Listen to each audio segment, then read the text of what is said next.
Hey traders, in today's video, I'm going to show you exactly how to trade any cryptocurrency pair on any cryptocurrency exchange. In fact, if you want to be a consistently profitable cryptocurrency trader for the long term, you've got to stop holding cryptocurrencies that's already dumping by 5% below your entry price. The best part, sell them at a loss to preserve your trading capital for trading the best performing cryptocurrency pairs on the exchanges. Okay, before we get started, I'm going to let you in on my little experiment. Keep watching. Look traders, after losing over 2 Bitcoins due to lack of crypto trading knowledge back in 2018, when I went to learn more about the most important metrics for performing proper technical analysis of any cryptocurrency pair, all the advice I found were big stuffs like buy at support and sell at resistance. Support becomes resistance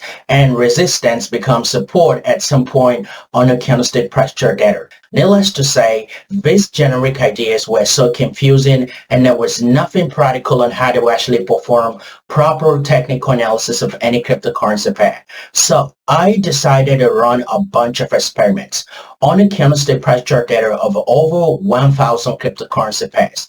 And thanks to the data provided by the TradingView.com chart page, I discovered that the entire candlestick price chart data of any cryptocurrency pair is divided into sessions of bullish trend and sessions of bearish trend. Hence, the name bullish trend section and bearish trend section was formed.